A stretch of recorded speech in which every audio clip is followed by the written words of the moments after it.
गीतामृत मालून गीतामृत मालिकेमध्ये सर्वांचं सहर्ष स्वागत.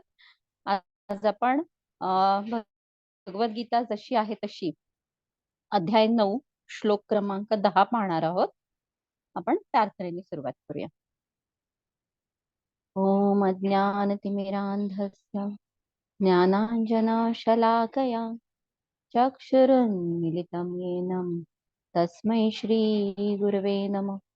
नमो विष्णुपादाय कृष्णप्रेष्ठाय भूतले श्रीमते भक्तिवेदांत स्वामिन् इति नामिने. नमस्ते सरस्वते देवे गौरवाणी प्रचारिणे निर्विशेष शून्यवादी पाश्चात्यदेशतारिणे. जय श्री कृष्ण चैतन्य प्रभु नित्यानंद श्री अद्वैत गदाधर श्रीवासादि गौर भक्तवृंद. हरे कृष्णा कृष्णा कृष्णा हरे हरे, हरे राम राम राम हरे हरे. हरे कृष्णा. भगवद्गीता जशी आहे तशी अध्याय क्रमांक 9 राजविद्या राजगुह्य योग यामधील 10वा श्लोक पाहूया. मयाध्यक्षेण प्रकृती सूयते सचराचरम हेतुनानेन कौन्तेय जगत विपरीवर्तते. अर्थ, हे कौन्तेया, माझ्या अनेक शक्तींपैकी एक असणारी ही भौतिक प्रकृती माझ्या अध्यक्षतेखाली कार्य करीत सर्व चर अचर प्राण्यांची निर्मिती करते. तिच्या नियंत्रणाखालीच या सृष्टीची वारंवार उत्पत्ती आणि संहार होतो. तात्पर्यामध्ये श्रील प्रभुपाद म्हणतात, भगवंत भौतिक सृष्टीच्या सर्व कार्यांपासून अलिप्त असले तरी तेच प्रकृतीचे परम संचालक आहेत. हे या श्लोकामध्ये स्पष्टपणे सांगण्यात आले आहे. म्हणजे आतापर्यंत आपण मागचे जे श्लोक पाहिले त्याच्यामध्ये म्हटलंय ना की धनंजया ही सगळी कुठली कर्म मला बद्ध करू शकत नाही. तटस्थाप्रमाणे मी या सर्व भौतिक कर्मांपासून अनासक्त आहे. तसंच भगवंत हे गुणातीत आहेत. त्यामुळे भौतिक सृष्टीच्या सगळ्या कार्यांपासून ते अलिप्त आहेत. परंतु तेच प्रकृतीचे परम संचालक आहेत. हे महत्वाचं आहे. म्हणजे भगवंत म्हणतात ना की अहम बीज प्रदा पिता म्हणून, की मी सगळ्या जीवांना चा पिता आहे किंवा सर्व जीवांमध्ये बीज हे देतो. तर त्या पद्धतीने आपण समजून घेऊ शकतो की भगवंत हे सृष्टीची उत्पत्ती करण्यास किंवा त्याचा संचालक आहेत किंवा ह्याची निर्मिती भगवंतांपासून आहे, तरी सुद्धा ते या सगळ्या कार्यांपासून अलिप्त आहेत. म्हणजे भौतिक सृष्टी निर्मिती झाली म्हणजे प्रकृतीवर केवळ एक दृष्टिक्षेप टाकून भगवंत त्या प्रकृतीला हे करतात, सृजन शक्ती किंवा सृजन करण्याची शक्ती प्रदान करतात आणि त्यापासून संपूर्ण जीवसृष्टी तयार होते. परंतु ते झाल्या म्हणजे तो दृष्टिक्षेप झाल्यानंतर बाकीचं जे आहे तर ते प्रकृती त्याचं संचालन करते, पण कुणाच्या अध्यक्षतेखाली, तर भगवंतांच्या. त्यामुळे ते कार्य झालं की भगवंत या त्याच्याशी म्हणजे असं हे होत नाही, आसक्ती किंवा त्या प्रत्यक्ष त्या ह्याच्यामध्ये नसतात. एक तटस्थ अशी भूमिका असते. जसं आपण म्हणतो ना की जेव्हा एखादी स्त्री गर्भधारणा होते तर तेव्हा काय होतं की म्हणजे त्या जीवामध्ये आई आणि वडिलांचं बीज असं एकत्र आलेलं असतं. परंतु ते 9 महिने हे जे पालन पोषण आहे ही जबाबदारी त्या स्त्रीची असते आणि पिता हे तसे अलिप्त असतात. तर त्या पद्धतीने इथे भगवंत म्हणतायत की भगवंत भौतिक सृष्टीच्या सर्व कार्यांपासून अलिप्त आहेत, तरी सुद्धा परम संचालक तेच आहेत. या भौतिक सृष्टीचे अध्यक्ष आणि आधार हे भगवंतच आहेत. सृष्टीचे व्यवस्थापन मात्र भौतिक प्रकृतीद्वारे केले जाते. हे महत्वाचं आहे की भौतिक सृष्टीचे अध्यक्ष आणि आधार हे भगवंत आहेत, पण व्यवस्थापन मात्र भौतिक प्रकृती केली जाते. म्हणजे आपण आपल्या घरातलं युनिट जर पाहिलं, एक भारतीय संस्कृतीमधलं एक परंपरागत घर किंवा गृहस्थाश्रम असं जर पाहिलं तर आपण हे लक्षात घेऊ शकतो की सर्व त्या घराचे जे नियम आहेत ना, तर ते त्याच्यावरती नियंत्रण हे प्रत्यक्ष अप्रत्यक्षरित्या हे त्या घरातील कर्त्या पुरुषाचं असतं. परंतु ज्या छोट्या छोट्या गोष्टी असतात, म्हणजे आता मुलांना एखादी गोष्ट पाहिजे शाळेमध्ये, पेन संपला, पेन आणायचे, वह्या पाहिजेत, अशा काही छोट्या छोट्या गोष्टी, किंवा आज हा पदार्थ बनवायचा, हे जे व्यवस्थापन आहे ते मात्र त्या घरातली गृहिणी स्त्री करते. तर त्या पद्धतीने भौतिक सृष्टीचे अध्यक्ष आणि आधार हे भगवंत आहेत, परंतु सृष्टीचे व्यवस्थापन मात्र भौतिक प्रकृतीद्वारे केले जाते. भगवद्गीतेतच श्रीकृष्ण सांगतात की विविध योनींतील सर्व जीवांचा मी पिता आहे. पिता पुत्र प्राप्ती करता मातेच्या गर्भामध्ये बीजारोपण करतो आणि त्याचप्रमाणे भगवंतही केवळ दृष्टिक्षेपाने भौतिक प्रकृतीच्या गर्भामध्ये बीजारोपण करतात. हे महत्वाचं, मगाशी मी जसं एक्सप्लेन केलं त्या पद्धतीने हे जीव आपल्या पूर्व इच्छा आणि पूर्व कर्मानुसार योनी धारण करून बाहेर येतात. भगवंतांच्या दृष्टिक्षेपाने जरी या जीवांनी जन्म घेतला तरी आपल्या सुप्त इच्छा आणि पूर्व कर्मानुसार ते विविध शरीरे धारण करतात. म्हणून भगवंत प्रत्यक्षपणे भौतिक सृष्टीच्या संपर्कात नसतात. आता हे किती म्हणजे सुंदर, आपण म्हणतो ना भगवंतांच्या लीला कशा अनाकलनीय आहेत हे पाहू शकतो. म्हणजे आपण मागच्या काही श्लोकांमध्ये पाहिलं की आपण नरकात जरी गेलो तरी सुद्धा परमात्मा म्हणून भगवंत आपल्या बरोबर आहेत.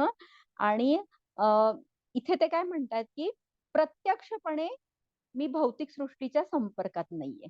म्हणजे याचा अर्थ काय आहे की परमात्मा म्हणून तरी ते असले आपल्या ह्याच्यामध्ये तरी त्यांच्यावरती तो प्रभाव होत नाही. आपण त्याचं विस्तृत विवेचन मागच्या श्लोकांमध्ये पाहिलेलं की आत्मा हा बद्ध होऊ शकतो, परंतु परमात्मा हा नुसता असा तटस्थ किंवा साक्षी भावाने पाहणारा अशा स्वरूपाचा असतो आणि केवळ मार्गदर्शन आणि एक सुहृद म्हणतो ना आपण, किंवा खरा मित्र या स्वरूपामध्ये आपल्या बरोबर असतो.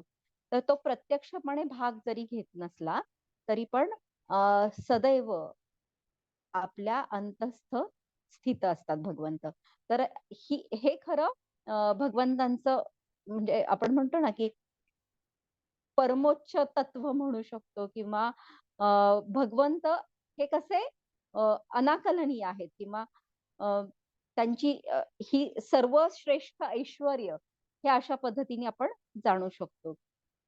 आता इथं काय म्हटलंय की भगवंतांच्या दृष्टिक्षेपाने जरी जीवांनी जन्म घेतला तरी आपल्या सुप्त इच्छा आणि पूर्व कर्मानुसार ते विविध शरीरे धारण करतात.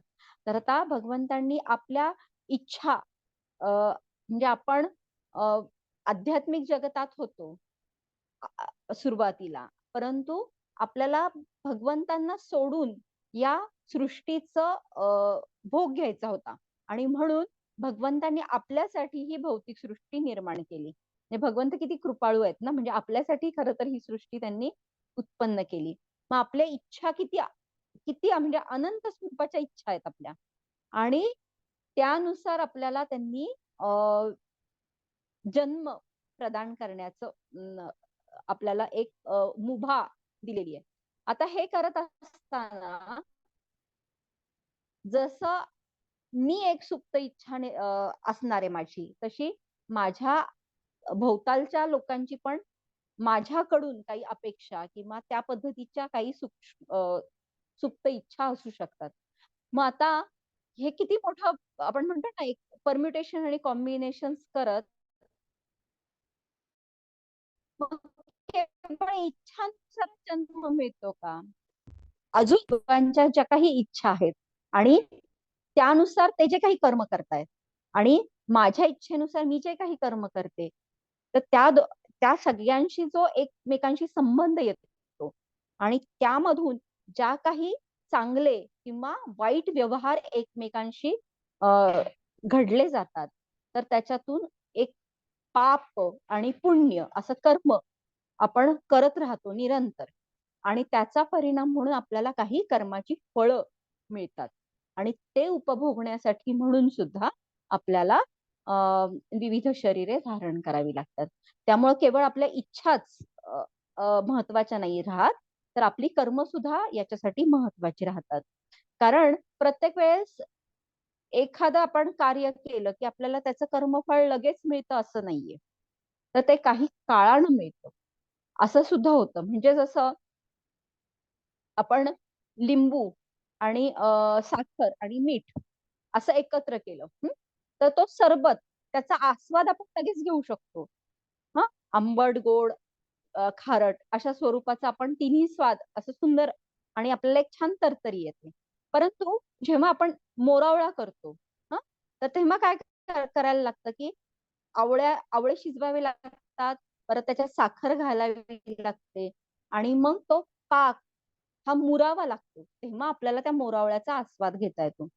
तर अशा पद्धतीने आपली जी काही कर्मफळं आहेत किंवा आपले जे काही कर्म घडणार आहेत, तर काही कर्माचं आपल्याला लगेच त्याची प्रतिक्रिया मिळते. लिंबाच्या सरबतासारखं, की लगेच आपण आस्वाद घेऊ घेऊ शकतो किंवा नाकारू शकतो, काही जे असेल ते. परंतु मोरावळ्याचा आस्वाद घेण्यासाठी आपल्याला काही काळ अनुकूल स्थिती पाहत आपल्याला काही काळ थांबावं लागतं. तर तशाच पद्धतीने काही कर्मफळं आहेत, ही आपल्याला कालांतराने मिळतात. काही कर्मफळं ही आपल्याला जन्मोजन्मीच्या म्हणजे काही जन्मानंतर किंवा पुढच्या जन्मी अशा पद्धतीने मिळतात. म्हणून हे महत्वाचं राहतं, की आपलं कुठलं कर्म कधी फळ देईल हे आपण सांगू शकत नाही. आणि त्याच्यानुसार मग भगवंतांनी या 84 लक्ष योनी आपल्या समोर ऑप्शन्स ठेवलेले आहेत एवढे मोठे, की अच्छा तुझी ही इच्छा आहे का? परंतु तुझी इच्छा जरी असेल, तरी सुद्धा मला तुला हे कर्म म्हणजे तुला हा जन्म मला लगेच नाही देता येणार. तुला काही काळ थांबावं लागेल आणि मग नंतर काही काळ थांबल्यानंतर तुला हा जन्म मिळेल, की ज्याच्यामध्ये तुझी ही इच्छा व्यवस्थितपणे पूर्ण होऊ शकते. तर अशा आपण भागवतममध्ये सुद्धा आपण बरीचशी अशी उदाहरणं पाहू शकतो ना, की कशा पद्धतीने म्हणजे आता वृंदादेवींना सुद्धा भगवंतांशी विवाह करायचा असतो. परंतु अ, म्हणजे ती मोठी स्टोरी आहे. आपण ऐकलेली पण आहे. तर त्याच्यामध्ये शाप मिळाल्यामुळं त्यांना थांबायला लागलं आणि त्यांना शंख चुडा ह्याच्याशी विवाह करायला लागला. जे सुदामांचे काय म्हणतो आपण असुर रूपामध्ये त्यांनी अवतरित झालेले असतात. तर त्यांच्याशी विवाह करायला लागतो आणि नंतर मग भगवंतांशी त्या शालिग्राम शिलेशी त्या विवाहबद्ध होतात. तर अशा पद्धतीने जरी इच्छा असली, तरी ते लगेच पूर्ण होते असं नाही. तर आपल्या त्याच्यासाठी सुद्धा काही प्रारब्ध किंवा पूर्वकर्म नियोजित असतात. तर अशा पद्धतीने पूर्व इच्छा आणि पूर्व कर्मानुसार योनी धारण करून हे जीव बाहेर येतात. भगवंताच्या दृष्टिक्षेपाने केवळ त्यांच्या दृष्टिक्षेपाने भौतिक प्रकृती सक्रिय होते आणि सर्व काही त्वरित निर्माण होते. म्हणजे अ, हे किती छान म्हणजे आपण हे लक्षात घेऊ शकतो, की भगवंत म्हणजे भौतिक प्रकृती ही व्यवस्थापन करतीये. परंतु तिला सक्रिय जेव्हा करायचं असतं, तेव्हा भगवंताचा दृष्टिक्षेप होणं फार महत्वाचं राहतं. म्हणून आपण पाहू शकतो ना, की अ, म्हणजे स्त्री शरीर हे दर महिन्याला बीजोत्पत्ती करत असतं आणि गर्भधारणेसाठी गर्भाशयामध्ये एक अनुकूल स्थिती निर्माण होत असते. परंतु जोपर्यंत अ, पुरुष बीजाशी संपर्क येत नाही, तोपर्यंत गर्भधारणा होऊ शकत नाही. तर अशा पद्धतीनेच भौतिक प्रकृती जरी तिच्यामध्ये पूर्ण क्षमतेने ते तयार असते, तरी सुद्धा भगवंतांचा दृष्टिक्षेप जोपर्यंत होत नाही तोपर्यंत ही भौतिक सृष्टी सक्रिय होत नाही. आणि जेव्हा दृष्टिक्षेप होतो तेव्हा ती लगेचच सक्रिय होते आणि सर्व काही त्वरित निर्माण होते. भगवंत भौतिक प्रकृतीवर दृष्टिक्षेप टाकत असल्याने निसंशय हे त्यांचंच कार्य आहे. परंतु प्रत्यक्षपणे त्यांना या सृष्टीशी काहीच कर्तव्य नसते. स्मृतीशास्त्रांमध्ये पुढील उदाहरणे दिले जाते. जेव्हा पुन्हा पुढे सुगंधी फूल असते तेव्हा तो घ्राणेंद्रियाद्वारे सुगंध घेतो, पण तरी वास घेण्याची क्रिया आणि फूल हे एकमेकांपासून दूर असतात. याच प्रकारचा संबंध भगवंत आणि भौतिक प्रकृती यांच्यामध्ये असतो. वास्तविकपणे त्यांना भौतिक जगताशी काहीच कर्तव्य नसते, पण आपल्या दृष्टिक्षेपाद्वारे ते सृष्टीची निर्मिती करतात आणि तिला कार्यरत करतात. सारांश, भगवंतांच्या अध्यक्षतेविना भौतिक प्रकृती काहीच करू शकत नाही. तरीही भगवंत सर्व भौतिक कार्यांपासून अलिप्त असतात.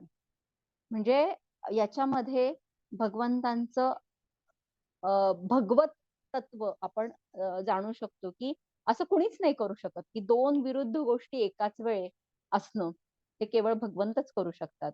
म्हणजे आपण एका उदाहरणावरून आपण एक लक्षात घेऊ शकतो की समजा एखादं लहान मूल आहे आणि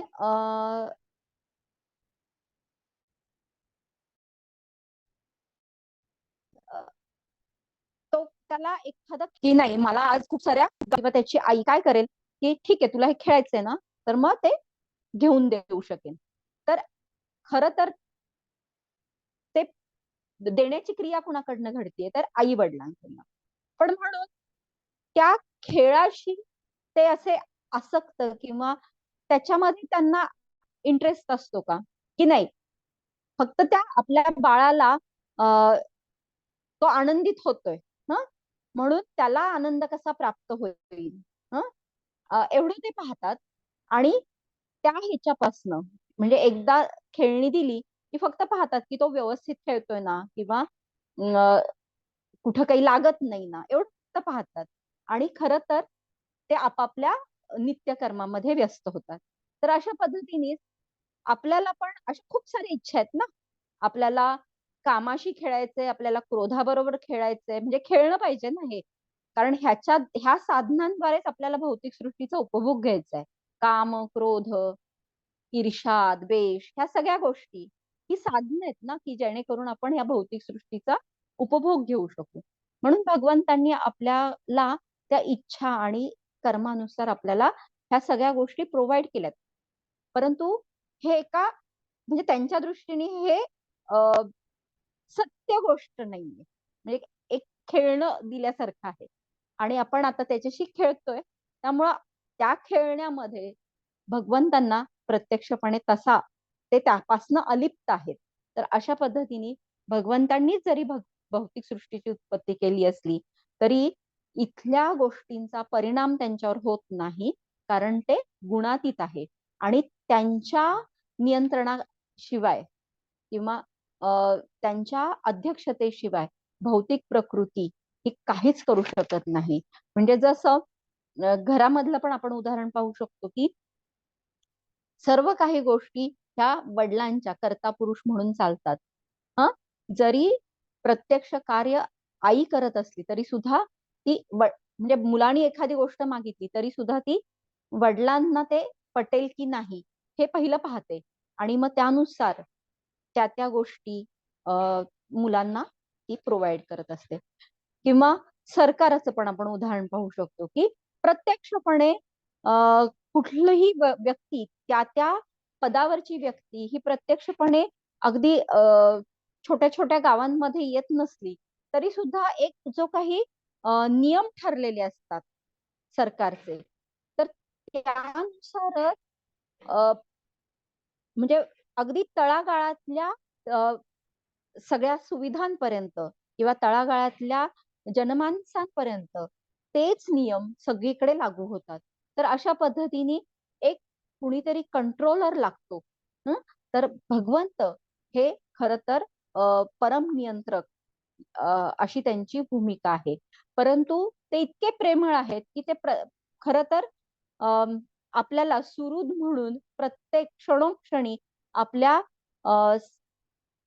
सगळ्या आपल्या म्हणजे जसं आपण एखादं खेळणं दिलं तरी सुद्धा आपण मुलांना हे करतो ना की ह्याच्याशी खेळू नको, परंतु त्यांनी हट्ट केला तरी पण आपण मग ते देतो. पण जर त्या गोष्टींनी त्रास होणार असेल तर आपण एखादा फटका देऊन किंवा पटकन ते खेळणं बाजूला घेतो आणि अशा पद्धतीने आपण लक्ष ठेवतो. मग आपल्याला काय वाटतं की अरे हे माझ्या इच्छेविरुद्ध झालं म्हणून आपण त्याच्याने दुःखी होतो. तर अशा पद्धतीने सुख आणि दुःख हे आपल्या इच्छेनुसार राहतं किंवा आपल्या मनावर राहतं की या गोष्टीमुळे मला सुख येतंय, या गोष्टीमुळे मला दुःख होतंय. कारण त्या त्या आपल्या मानसिक विकारांवरती ते ठरत असतं आणि प्रत्यक्ष भगवंत त्यामध्ये फारशी रुची घेत नाही. तर याच्यामध्ये आता काय म्हटलेलं की भगवंतांच्या शक्ती अनंत आहेत. तर भगवंतांच्या मुख्य 3 शक्ती आहेत, लादिनी, संवित आणि संधिनी. तर लादिनी शक्ती म्हणजे प्रत्यक्ष राधाराणी. नंतर संवित शक्ती म्हणजे राधाराणी काय करतात तर भगवंतांना आनंद देतात. म्हणजे आपल्या हृदयामध्ये सुद्धा भक्तीमुळं जो काही आनंद आपल्याला मिळतो तर ती खरं तर राधाराणींचीच कृपा असते. तर अशा प्रकारे राधाराणी ह्या सतत भगवंतांना कसा आनंद देता येईल याच विचारांमध्ये असतात आणि त्या भगवंतांना आनंद देतात म्हणून त्या लादिनी शक्ती म्हणून कार्यरत आहेत. आणि ही सर्वोच्च शक्ती आहे भगवंतांची की ती लादिनी शक्ती नसेल तर प्रत्यक्ष भगवंत सुद्धा काहीच करू शकत नाही. त्यामुळं खर तर राधाराणी यांच्यावरती भगवंत आश्रित आहेत असं आपण म्हणू शकतो. दुसरं आहे संवित शक्ती. तर ही आध्यात्मिक म्हणजे गुरूंद्वारे जी शक्ती आपल्याला मिळते की ज्याच्यामध्ये प्रत्येक जीवात्म्याचा भगवंतांशी संबंध प्रस्थापित होतो. तर ती संवित आणि आपली आनंद कशा येईल यासाठी जे काही प्रोव्हिजन करावी लागते म्हणजे त्या पद्धतीचं म्हणजे आता भगवंतांना रासलीला करायची किंवा भगवंतांना खेळायचं आहे तर त्याच्यासाठी गोवर्धन किंवा वृंदावन धाम हे जे प्रोव्हिजन करायला लागतं किंवा निर्मिती करायला लागते. तर ही निर्मिती म्हणजे बलरामजींची शक्ती आहे, ती त्याला संधिनी शक्ती म्हणतात. तर अशा पद्धतीने आपण पाहू शकतो की ह्या 3 मुख्य शक्ती आहेत. परंतु भगवंत जसे अनंत लीला करतात तसंच भगवंतांच्या शक्ती सुद्धा अनंत आहेत. त्यामुळे जीवात्मा म्हणून आपण सुद्धा भगवंतांची शक्ती आहोत जी तटस्थ स्वरूपामध्ये आहे. आणि जेव्हा म्हणजे आपल्याला स्वतंत्र इच्छा ही भगवंतांनी दिलेली आहे. त्याचं कारण हे की जर भगवंत केवळ नियंत्रकाच्या भूमिकेत असते तर काय झालं असतं तर ते तो आपला संबंध कसा झाला असता की एक गुलामगिरी या स्वरूपात झाला असता की नाही माझ्या मालकांनी काहीतरी सांगितले आता हे मला केलंच पाहिजे. तर भगवंतांना तसं नकोय. तर भगवंतांना तो आनंद आनंदाचा आदान प्रदान करायचंय आणि खर तर भगवंतांना भक्ताचं पण सेवक व्हायचंय. म्हणून प्रत्येकामधून भगवंतांच्या सेवेमधला आनंद हा रोज वर्धन होणारा किंवा वृद्धिंगत होणारा असा असतो. तर अशा पद्धतीने जेव्हा ही स्वतंत्र इच्छा आपण भगवंतांना सोडून भौतिक सृष्टीचा आपल्याला म्हणजे सृष्टीचा उपभोग घ्यायचा अशी जेव्हा इच्छा करतो तेव्हा मग भगवंत या भौतिक सृष्टीची उत्पत्ती करतात आणि मग त्यावेळी या भौतिक प्रकृतीमध्ये हीच लाधिनी शक्ती किंवा राधाराणी या दुर्गा देवीच्या स्वरूपात येतात ज्या योगमाया च्या ऐवजी इथे त्या महामाया किंवा माया देवी म्हणून कार्यरत राहतात. आणि जशी प्रेमळ आई हे कडक आईचं रूप धारण करते तशा स्वरूपात या दुर्गा देवींच्या व्यवस्थापनाखाली आपण सर्व चर आणि अचर किंवा चेतन आणि अचेतन सर्व गोष्टी या कार्यरत असतात.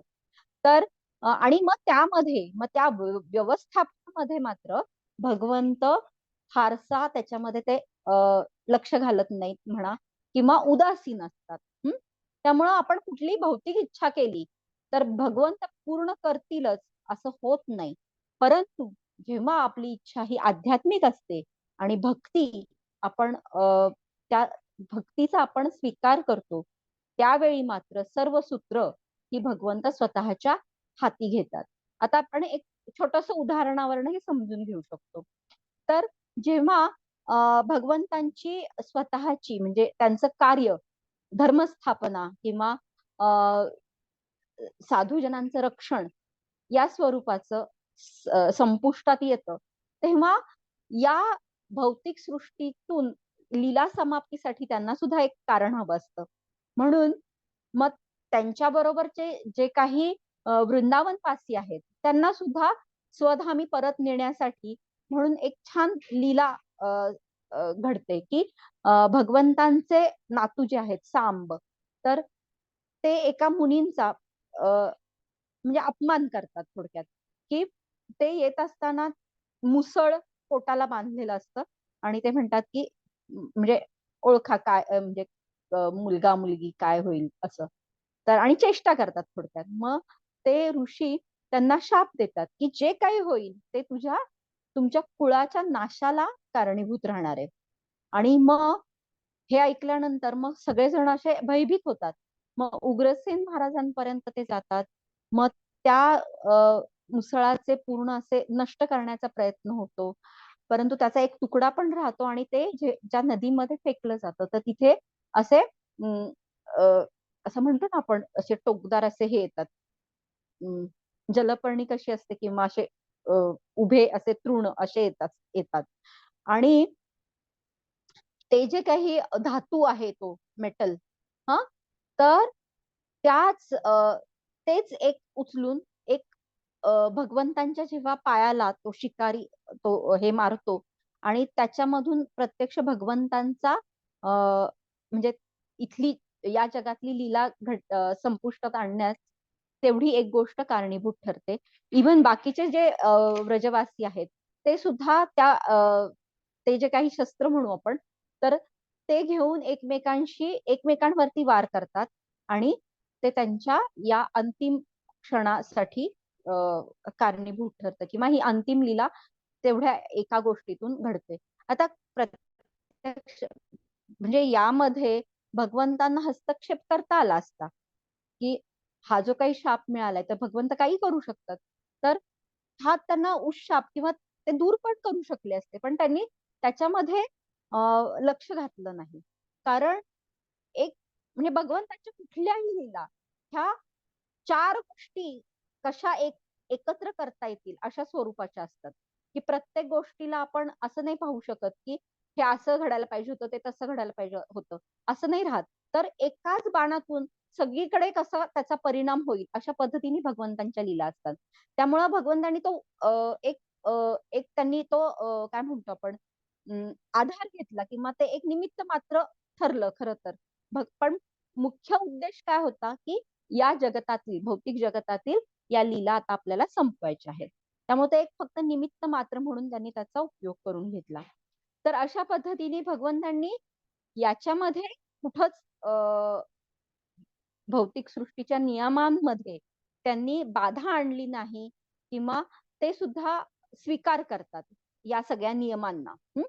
परंतु तेच जर भक्त म्हणून शरणागत कोणी असेल तर त्यांच्या बाबतीमध्ये मात्र भगवंत स्वतः व्यत्यय आणतात, म्हणजे मदत करण्याच्या दृष्टीने. कसं तर अर्जुन जेव्हा जयद्रथला मारायचं असतं तेव्हा सूर्यास्तापर्यंत हे करायचं असतं ना, तर मग ते स्वतः त्या सूर्याला झाकवतात ना, आणि जेव्हा जयद्रथ पुढे येतो तेव्हा मग ते सूर्यावरचं आवरण बाजूला करतात आणि म्हणतात की आता बघ, हा सूर्य आणि हा जयद्रथ.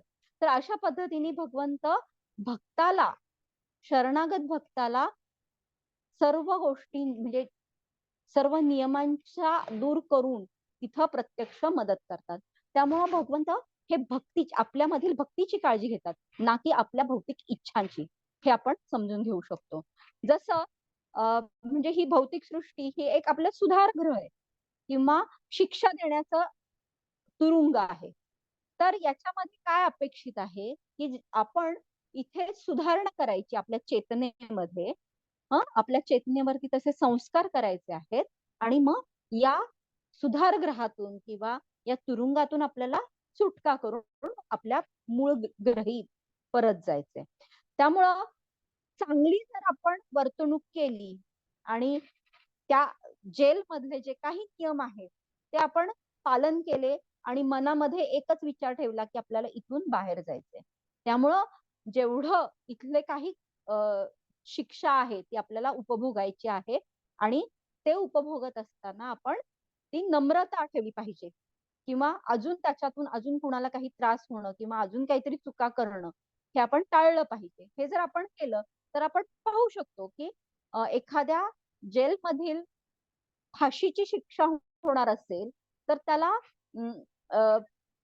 पंतप्रधानांचा पण हस्तक्षेप होतो आणि मग ते जन्मठेपेवर येतं किंवा काही वर्षांचा कारावास होऊन ती शिक्षा अजून कमी केली जाते. तर अशा पद्धतीने आपण जेव्हा प्रकृतीचे नियम पालन करतो तेव्हा भगवंत तिथं प्रत्यक्ष सहभाग घेऊन आपल्याला या भौतिक सृष्टीमधून बाहेर काढण्यासाठी आपल्याला मदत करतात. तर त्यामुळे आपल्याला शिक्षा देण्यासाठी सुद्धा त्यांनी ही सृष्टी उत्पन्न केली आहे आणि बाहेर काढण्यासाठी सुद्धा आपल्याला तेच मदत करणार आहेत. हे आपण लक्षात घेणं गरजेचं आहे. तर फक्त याच्यासाठी काय राहतं तर आपली शरणागती महत्वाची राहते. आपली समर्पित भावना महत्वाची राहते. म्हणजे जसं अमृत मंथन लीलेमध्ये खरं तर इच्छा दोघांची असते, सुर आणि असुर, देवता आणि राक्षस दोघांची इच्छा असते की अमृत हवं आहे. परंतु देवता हे भगवंतांना शरणागत आहेत की त्यांना भगवंतांचं स्थान माहिती आहे आणि भगवंतांच्या इच्छेनुसार कार्य करणं याच्यासाठी ते म्हणजे त्यांची तशी इच्छा आहे किंवा त्यानुसार ते कार्य करतात. म्हणून अमृत मंथन लीलेमध्ये सुद्धा जरी इच्छा असेल, दोघांची शक्ती जरी सारखी असेल, दोघांचे प्रयत्न जरी सारखे असतील, तरी सुद्धा अमृत मात्र देवता किंवा सूरगणांना मिळालं. हे आपण पाहू शकतो. त्यामुळे शरणागती हे महत्वाचं राहतं. दुसरं एक आहे की जर प्रकृतीच्या नियमांमध्ये भगवंत स्वतः व्यत्यय आणत नाही तर जीव म्हणून एकतर आपली शक्ती सुद्धा तेवढी नाहीये. मग आपण का बरं भौतिक प्रकृतीच्या नियमांच्या बाहेर जायचं किंवा निसर्ग नियमांचं उल्लंघन का करायचं? हा आपण एक आत्मपरीक्षणाचा आपण विचार म्हणजे आपण हा मांडू शकतो इथे की आत्मपरीक्षण आपण करू शकतो की भगवंत सुद्धा नियमांच्या बाहेर जात नाही तर आपण पण नाही जायला पाहिजे. म्हणजे जर आपण आत्ताच कलियुग किंवा हे तांत्रिक युग जर पाहिलं तर ते कुठंतरी भौतिक नियमांच्या पलीकडे जाण्याचंच किंवा निसर्ग नियमांना डावलून स्वतःची इच्छा प्रबळ करून जास्तीत जास्त कसा इंद्रिय उपभोग घेता येईल यामध्येच आपण आता रममाण झालेलो दिसतो आणि त्यातून खूप सारे कॉम्प्लिकेशन्स घडताना दिसतात की ज्याचा परिणाम म्हणून निसर्ग सुद्धा त्याचं रुद्र स्वरूप आपल्याला दाखवताना आता दिसत आहे की आपण म्हणतोय ना की अरे यावेळेस पाऊस कमी झाला, दुष्काळ पडला आहे. मागच्या वर्षी पण तसंच होतं किंवा खूप छान पिकं येतात आणि मध्येच गारपीट होते. तर हे का होतंय? किंवा ऋतुमान बदलत चाललंय. तर याचं कारण कुठेतरी आपणच आहोत. कारण आपण भौतिक सृष्टीच्या नियमांचं उल्लंघन करण्याचा प्रयत्न करत आहोत. पण आपल्याला इतिहास सांगतो की असं शक्य होणार नाही. म्हणजे रावण ह्याच्यामध्ये जरी शक्ती होती तरी सुद्धा स्वर्गात जाण्यासाठी त्याला शिडी बांधायची होती पण तो प्रयत्न त्याचा असफल ठरला. किंवा भगवंतांना सोडून भगवंतांकडं पाठ फिरवून त्यांची जी शक्ती आहे सीतादेवी यांचा त्यांना उपभोग घ्यायचा होता पण ते त्याचं नाशाचं कारण ठरलं. तर अशा पद्धतीने आपण सुद्धा पाहू शकतो की भगवंतांना सोडून जर आपण केवळ लक्ष्मी देवी म्हणजे नारायणांना सोडून लक्ष्मी देवींची उपासना करणं आणि त्याच्याद्वारे जास्तीत जास्त कसा आपण म्हणजे जास्त संपत्ती मिळवून इंद्रिय उपभोग कसा जास्तीत जास्त घेता येईल असा प्रयत्न करणं म्हणजे ही रावणाच्या भूमिकेमध्ये कुठंतरी आजचा समाज शिरत आहे. आणि हे कधीच शक्य होणार नाही, कारण लक्ष्मी देवी ह्या सतत भगवंतांच्या नारायण विष्णू यांच्या सेवेमध्ये रत असतात. त्यामुळं ही धारणा ही सृष्टीचा उपभोग घेणं आणि त्याच्यासाठी सर्व नियम तोडून टाकणं हे असं जेव्हा आपण करतो तेव्हा खर तर आपण आपलाच विनाश ओढवून घेत असतो. तर आता आपण सध्या तेच करत आहोत ना की तांत्रिक खूप सारं यंत्रीकरण चाललेलं आहे किंवा त्याच्यासाठी भौतिक सृष्टीचे जे वृक्षाचे म्हणजे आपण म्हणतो ना की जंगलतोड होतीये, तसं पाहायला गेलं तर ही भगवंतांनी निर्माण केलेली जीवसृष्टी आहे आणि त्या जीवांना आपण हानी पोहोचवत आहोत. त्या झाडांवरती आश्रित असणारे पक्षी किंवा प्राणी यांना आपण कुठंतरी त्यांचं संख्या नामशेष होत चाललेले आहेत. तर त्या गोष्टींना कुठंतरी आपणच कारणीभूत आहोत, कारण आपण या भोग विलासी वृत्तीला बळी पडत चाललेलो आहोत. आणि म्हणून त्या रावणानं बाहेर येण्याची खरं तर प्रत्येकाला गरज आहे. आणि त्या दृष्टीने जेव्हा आपण समजून घेऊ शकू की भगवंत हेच सर्व सृष्टीचे परम नियंत्रक आहेत किंवा तेच पिता म्हणून सर्व सृष्टीचे कारण आहेत आणि ही प्रकृती ही त्यांच्याच अध्यक्षतेखाली कार्यरत आहे, हे जेव्हा आपण समजून घेऊ शकू तेव्हा कुठंतरी आपण स्वतः बरोबर अन्य जीवसृष्टीचा सुद्धा तितक्याच करुणतेने किंवा तितक्याच प्रेमाने विचार करू आणि या भौतिक सृष्टीचा आपण आदर किंवा तिची काळजी घेण्याची भूमिका स्वीकारू. आणि असं करण्यानं मग आपण खर तर भगवंतांची प्राप्ती करू शकू. आणि जसं रावणाचं परत उदाहरण घेते की रावणाला म्हणजे त्यांनी स्वतःच्या इच्छे किंवा स्वतःच्या स्वबलावरती तो प्रयत्न केला ना, आणि त्याचे हेतू त्याच्यामध्ये शुद्ध होते का? नाही. त्यामुळं तो ते करू नाही शकला, स्वर्गात जाण्याची शिडी तो उभारू नाही शकला. परंतु तेच संत तुकाराम किंवा आपल्या संतांनी काय केलंय की त्यांनी काय केलं की भगवंतांचा आश्रय घेतला आणि म्हणून तर संत तुकाराम महाराज हे सदैव वैकुंठात जाऊ शकले. किंवा ध्रुव महाराजांना सुद्धा आध्यात्मिक जगतामध्ये जाता आलं.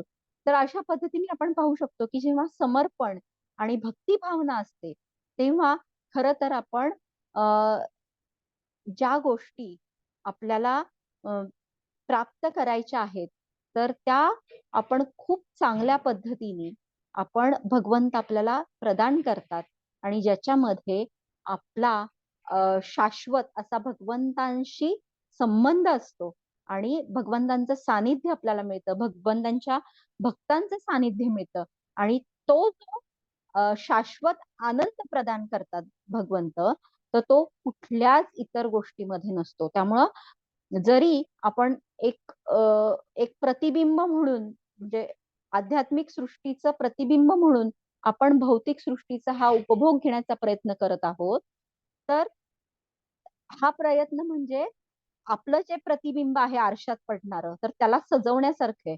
म्हणजे आरशाला टिकली लावणं किंवा आरशाला मेकअप करणं अशा पद्धतीने आपण काहीतरी करत आहोत. तर तर हे महत्वाचं आहे की आपण कुठंतरी ह्या प्रतिबिंब असणाऱ्या या किंवा आपली स्वतःची ओळख काय आहे हे आपण जाणणं महत्वाचं आहे. आणि हे जेव्हा आपण जाणू शकतो तेव्हा आपण भगवंतांशी संबंध काय आहे आपला आणि श्रीकृष्ण हे कसे परम पुरुषोत्तम भगवंत आहेत आणि त्यांच्या इच्छेविना काहीच शक्य होणार नाही. हे जेव्हा आपण लक्षात घेतो तेव्हा मग आपण सर्व गोष्टी ह्या भगवंतांना समर्पित करू शकतो, की ज्याच्यामध्ये आपण मन, तन, मन, धन असं म्हणतो ना, की त्या सर्व गोष्टींनी आपण भगवंतांना शरण जाऊ शकतो. आणि हीच तर म्हणजे हे आपण क्षणोक्षणी जाणलं पाहिजे. म्हणजे मी एक छान परमपूज्य राधानाथ महाराजांचा एक छान कोट कालच वाचला. तर त्याच्यामध्ये काय आहे, की आपल्यामधील शक्ती, बुद्धी म्हणजे काय? हं? आपल्या शरीरामधली बुद्धी म्हणजे भगवंतांचे किंवा श्रीकृष्णांचे शब्द आणि श्रीकृष्णांच्या इच्छा आणि आपल्या इंद्रियांच्या इच्छा याच्यामध्ये भेद करण्याची जी शक्ती आहे ती म्हणजे आध्यात्मिक बुद्धी किंवा आध्यात्मिक दृष्ट्या बुद्धी म्हणजे अशा पद्धतीचं तिचं वर्णन आहे. तर ही शक्ती ही जेव्हा आपण भगवंतांच्या इच्छांना म्हणजे भगवंतांची काय इच्छा आहे हे जर आपण प्रामाणिकपणे आपण पाहिलं तर आपली सगळी कार्य ही आध्यात्मिक होऊ शकतात. आणि मग त्यावेळी श्रीकृष्ण हे प्रत्यक्ष आपल्या जीवनाचा रथ त्यांच्या हाती घेऊन मग आपल्याला त्यांच्या इच्छेप्रमाणे आपल्याला साधन बनवतात आणि आपल्या भक्तीचं छान पद्धतीने ते रक्षण करतात. तर अशा पद्धतीने आपण पाहू शकतो की भगवंत भौतिक इच्छांमध्ये फारसं लक्ष देत नाहीत, कारण ते खेळणं स्वरूपात आहे. परंतु भक्तीची मात्र ते कुठलेही नियम बाजूला ठेवून ते स्वतः मदतीला तयार असतात. तर अशा पद्धतीने आपण या श्लोकाचा अर्थ पाहण्याचा प्रयत्न केला. तर याच्यामध्ये कुणाला काही सांगायचं असेल, प्रश्न असतील तर नक्की विचारा. हरे कृष्णा. हरी बोल. थँक्यू माताजी. इतक्या कमी वेळामध्ये आणि काही इमर्जन्सी मध्ये एवढा सुंदर क्लास दिला. खूप खूप धन्यवाद तुमचे.